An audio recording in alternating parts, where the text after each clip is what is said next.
Welcome back to my channel with another video. आज की video में हम एक्सरसाइज 1.2 की क्वेश्चन नंबर 1 से क्वेश्चन नंबर 6 तक करेंगे। अगर आपने मेरी सीरीज़ ऑफ 6 नहीं देखी है तो आप पहले वो कंप्लीट कर लो ताकि आपको सारा कुछ समझ आ जाए। और अगर आपको खाली एक्सरसाइज 1.2 पढ़नी है तो must watch. So let's start the video with today's title class 6 maths chapter 1 exercise 1.2 in depth.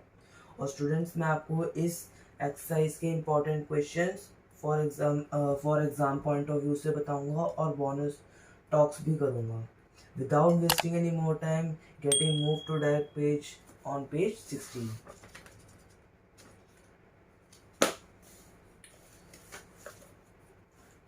Guys अब हम एक्सरसाइज 1.2 में डायरेक्ट आए हैं।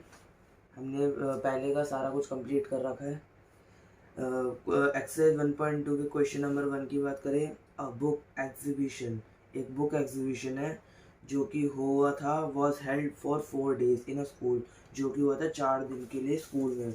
The number of tickets sold at the counter on first, second, third and final day was respectively 1094, 1812, 2050, 2751। तो ये price बता, ticket sold बता रखे। फर्स्ट डे पे इतनी हुई थी, सेकंड डे पे, थर्ड डे पे एंड फाइनल डे पे। Find the total number of tickets sold on all the 4 days। ठीक है गाइस, आपको समझ आ गया क्वेश्चन। मैंने आप लोगों के लिए क्वेश्चन यहाँ भी लिख रखा है। सो लेट्स स्टार्ट। सबसे पहले हमें ये लिखना है कि number of ticket sold at first day हमारी इतनी है, तो पहले ये लिख लेते हैं।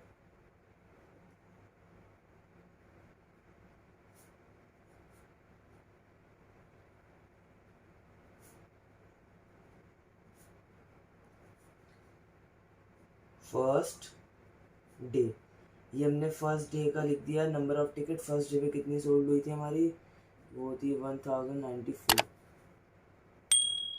नंबर ऑफ टिकट्स मैं ऐसे कर लेता हूँ ताकि ज़्यादा टाइम वेस्ट ना हो।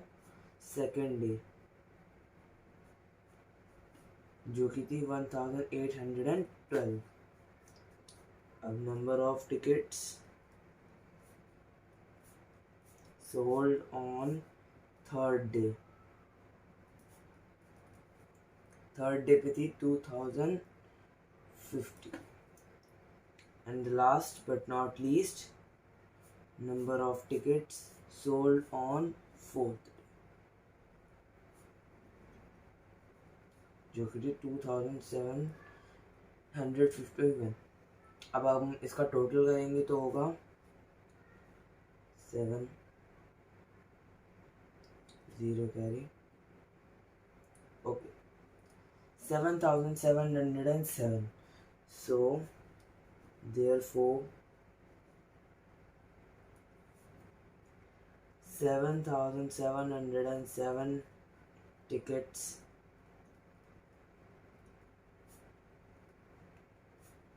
were sold on all the 4 days. Okay guys, I hope आपको समझ आ गया होगा क्वेश्चन। मैं आपको फिर से समझाता हूँ। एक एग्जीबिशन था जो कि 4 दिन चला था स्कूल में। हमें टिकट्स बता रखी थी first, second, third and final days पे कितनी कितनी सोल्ड हुई। 1 2 3 4 ये 4 दे रखी थी, फर्स्ट, सेकंड, थर्ड, फोर्थ की। हमें बस टोटल टिकट्स बतानी थी। अगर जब भी हमें टोटल निकालना हो तो ऑब्वियसली बात है, हम एडिशन होगा। अगर टोटल पूछा है तो एडिशन होगा। अभी हम आगे चलते रहेंगे तो हमें हर तरह के क्वेश्चन मिलते जाएंगे। Moving to our next question which is question number 2, in which Shekhar is a famous cricket player. Okay, he has so far scored 6,980 runs.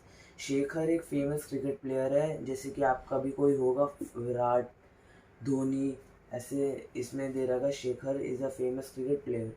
He has so far scored 6,980 runs. उन्होंने इतने runs एक test match के अंदर बना लिए। ही विशेष to complete 10,000 runs. How many more runs does he need? Okay, simple question है। उनकी इच्छा है कि उन्हें इतने रन बनाने हैं और उनके इतने बन चुके हैं 6980, उन्हें 10,000 बनाने हैं। तो आपको सबको समझ आ गया होगा कि हम डिडक्शन करेंगे, मतलब कि माइनस करेंगे, माइनस होएगा तभी हम इनकी वो निकल पाएंगे कि उनको कितने रन और चाहिए।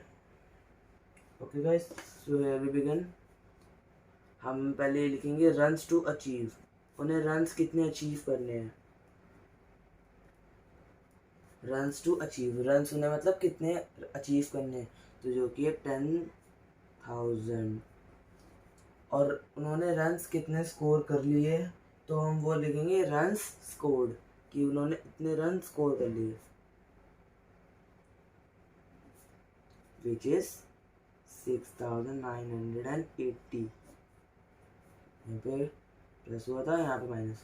ओके, तो इसका आएगा 0,2,0,3। Okay, 3,020।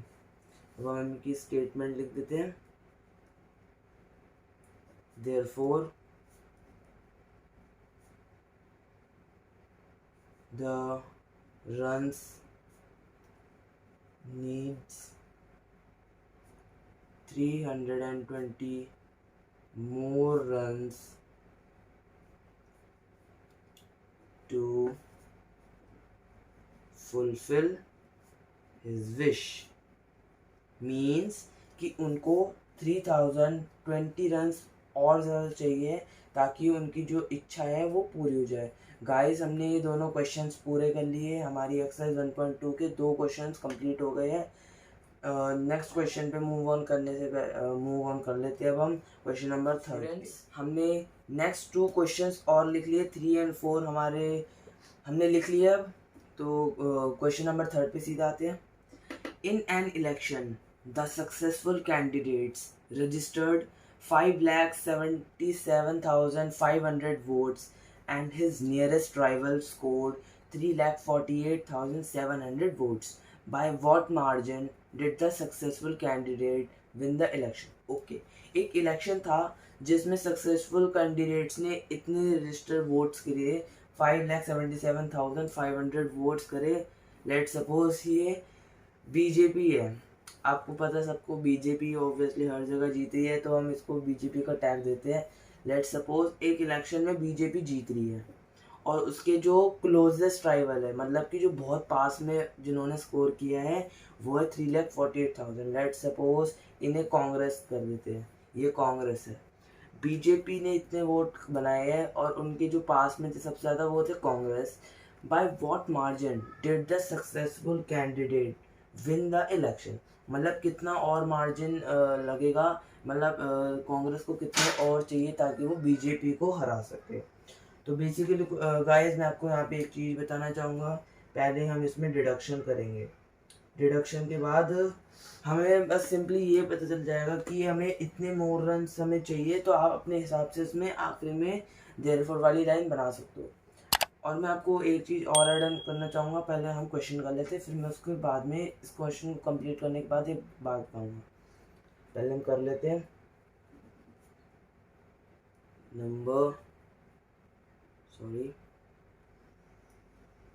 Number of votes scored by successful candidate, which is 5,77,500।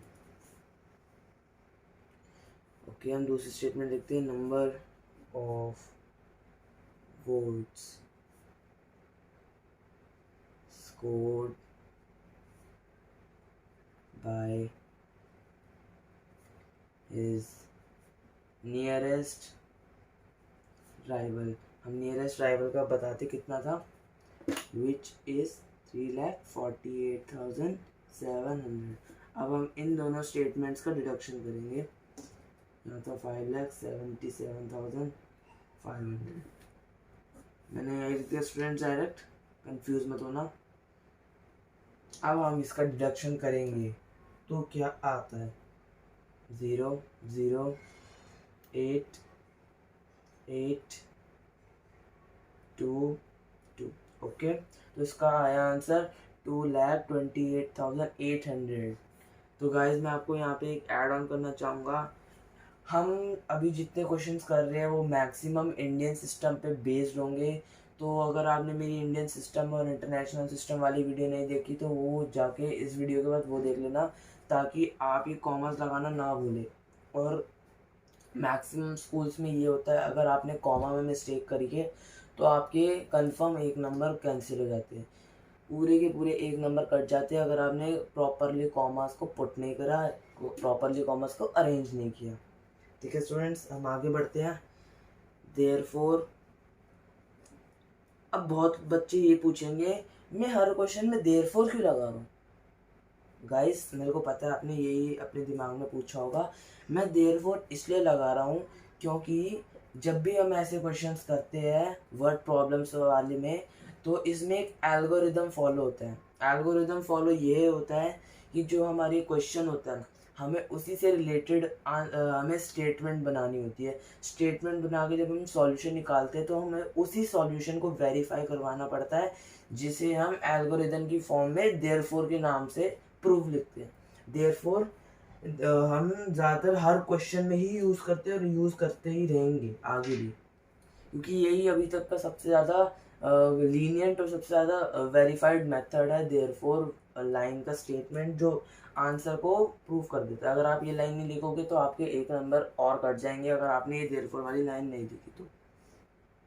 Okay students, therefore the successful candidate won by a margin of 2,28,800 votes। Okay students, हमारा थर्ड क्वेश्चन भी कंप्लीट हो गया है। मूविंग टू क्वेश्चन नंबर 4 है, Kirti book store sold books worth ₹2,85,891 in first week. एक Kirti book store है जिसने books sold की है 2 लाख रुपीज़ की। बुक्स नहीं, ये रेट दे रखा है, इतने रुपए की उन्होंने बेची है। एंड बुक्स वर्थ, जो बुक्स का in the first week of June, and books worth 4 lakh in the second week. मतलब एक हफ्ते में उन्होंने, एक हफ्ते में, पहले हफ्ते में इतनी करी है सोल्ड और दूसरे हफ्ते में इतने रुपए की सोल्ड की है in the week of the next month. How much was the sale for 2 weeks together. अब हमें बतानी है दोनों मंथ्स की मिला के उन्होंने कितनी सेल की है। In which week was the sale greater and by how much. वैसे तो नॉर्मली यहाँ पे क्वेश्चन ख़त्म हो गया है, बट इन्होंने एक्सटेंड करने के लिए क्या किया, इन्होंने ये भी हमें बोला है आखिरी में बताने के लिए कि हमें बताना है कि कौन सा ग्रेटर है कौन सा स्मॉलर है। तो गाइज मैं आपको यहाँ पे नोटिफाई कर दूँ कि ये question exam point of view से इम्पॉर्टेंट है, तो ये वाला क्वेश्चन अच्छे से कर लेना। ठीक है गाइज, पहले हम स्टेटमेंट लिख लेते हैं हमारी first. Books sold in first week which is 2,85,891। अब दूसरा करते हैं, book sold in second week. Second week में हमारी थी 4,07,068। अब आपको पता ही चल गया होगा हम इसमें एडिशन करेंगे, क्यों? क्योंकि हमें दोनों सेल का कैलकुलेट करना है और हमें बताना है कौन से सेल ग्रेटर थी, तो ऑब्वियसली ये होगा एडिशन। 9 5 6 6 8 6। तो हमारा आंसर हुआ 6,86,659। तो जो हमारी टोटल बुक सोल्ड थी वो थी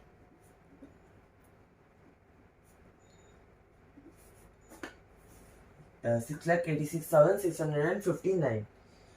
अब हमें क्या करना है, इन्होंने बोला है सिंस लिखते हैं, अब हम दोनों कैलकुलेट कर लेते हैं। पहले हम लिख लेते हैं कि कौन सी बड़ी है कौन सी छोटी है। पहले हम इनकी वैल्यूज लिख लेते हैं, 2,85,891 और दूसरी है 4,07,068। अब आप दोनों में आपको पता चल गया होगा कौन सी बड़ा है कौन सा छोटा है। ग्रेटर एंड लार्जर आपको पता चल गया होगा। ग्रेटर जो होता है उसकी साइड हम ऐसे फेस खोल देते हैं और जो स्मॉलर होता है उसकी साइड हम पॉइंट कर देते हैं। तो गाइस अब हम वही अपना एल्गोरिथम फॉलो करेंगे। Therefore sale of second week is greater than sale of first week। तो स्टूडेंट्स हमारे ये दोनों क्वेश्चंस भी कंप्लीट हो गए, 3rd and 4th। अब मैं क्वेश्चन नंबर 6 और 5th एंड 6th क्वेश्चन भी लिख लिए है। अब डायरेक्ट हम 5th क्वेश्चन पे आते हैं। Find the difference between the greatest and the least 5-digit number that can be written using the digits 6, 2, 7, 4, 3 each only once. Okay guys, मैं आपको ये वाला बता दूँ, ये वाला क्वेश्चन भी इम्पोर्टेंट है point of view of exam, और इसको तो आप वेरी वेरी इंपॉर्टेंट ही मान लो तो आपके लिए ज़्यादा अच्छा है, क्योंकि इससे एक क्वेश्चन आ ही जाता है। हमें इसमें बोला गया है हमें डिफरेंस बताना है ग्रेटेस्ट। पहले तो हम इसमें 5-digit नंबर का ग्रेटेस्ट बना लेंगे और 5-digit नंबर स्मॉलेस्ट बना लेंगे। The number can be written using the digits each only once, means हमें एक बार ही यूज़ करना है ये। सो स्टूडेंट्स, एक स्मॉल से टेक्निकल एरर की वजह से हमारी थोड़ी सी स्क्रीन की रिकॉर्ड नहीं हो पाई। तो मैंने जब आपको ये क्वेश्चन समझा दिया था ओनली वंस, तो ये जितना भी आगे का पोर्शन था वो मैं कवर नहीं कर पाया था, तो मैं इसको स्प्लिट कर रहा हूँ थोड़ा सा। मैंने इसमें सॉल्यूशंस हो चुके थे, रिकॉर्ड नहीं हुआ था बट वो, तो मैं आपको कॉन्सेप्ट ही क्लियर कर देता हूँ, क्योंकि मैं लिख तो पा नहीं रहा क्योंकि क्वेश्चंस तो लिख रखे हैं। तो इसमें आपको बताना है, आपको ग्रेटेस्ट 5-digit नंबर बनाने हैं और स्मॉलेस्ट 5-digit नंबर भी बताने हैं, उसमें कंपेयर करना है ग्रेटेस्ट एंड स्मॉलेस्ट में। तो हमने greatest 5-digit number using digits, हमने ग्रेटेस्ट नंबर बना लिए थे 7, 6, 4, 3 and 2। तो ये हमारा ग्रेटेस्ट है। और स्मॉलेस्ट, तो स्मॉलेस्ट बनाएंगे तो 2, 3, 4, 6 and 7। अब हम जब हमने इनको जब सब्ट्रैक्शन करा तो इसका आंसर है 52,965। तो जो इसका डिफरेंस जो था ना, वो डिफरेंस था 52,965 का। तो ये हमारा 5th क्वेश्चन भी कंप्लीट हो गया। अब last question but not the least, question number 6। A machine on an average manufactures 2,825 screws a day. How many screws did it produce in the month of January 2006? तो basically इसमें इन्होंने बोला है एक मशीन है जो कि ऑन एवरेज मैन्युफैक्चर करती है इतने स्क्रूज एक दिन में, इतने स्क्रूज एक दिन में मैन्युफैक्चर करती है। तो कितने दिनों में स्क्रूज प्रोड्यूस होंगे एक महीने के अंदर? तो बेसिक बात है, मल्टीप्लिकेशन होगा। नंबर ऑफ स्क्रूज है इतने, नंबर ऑफ डेज, मंथ के जनवरी मंथ में 31 डेज होते हैं, तो इसलिए हमने जनवरी को 31 से डिनोट कर दिया। तो हमने 1 डे की एवरेज को 31 डेज मतलब कि मंथ में जितने दिन है उससे मल्टीप्लिकेशन करा, जितने एक दिन में इतने प्रोड्यूस होते, तो हमने 31 डेज में इतने को मल्टीप्लाई करा दिया एक दिन के। तो जब मल्टीप्लिकेशन हुआ तो इसका आंसर आया 87,575 screws per day per month ये प्रोड्यूस करती है मशीन की कंपनी। तो therefore the machine produce 87,575 screws in the month of January. So students, हमारे 6 question of exercise 1.2 means half exercise इस क्वेश्चन के साथ कंप्लीट हो गई है। Hope you like the video and please subscribe my channel, like my video and comment down the below which you need to learn from my side। आपको जो पढ़ना है, आपको जो मेरे से डाउट है, जो भी क्लियर करना चाहते हो आप कमेंट सेक्शन में बता दो, मैं आपको नेक्स्ट वीडियो में वो चीज़ कवर कर दूंगा। और hope you like the video. So without wasting any more time, let's end this video. और हम जल्दी में next video. So till then keep subscribing my channel. Good bye.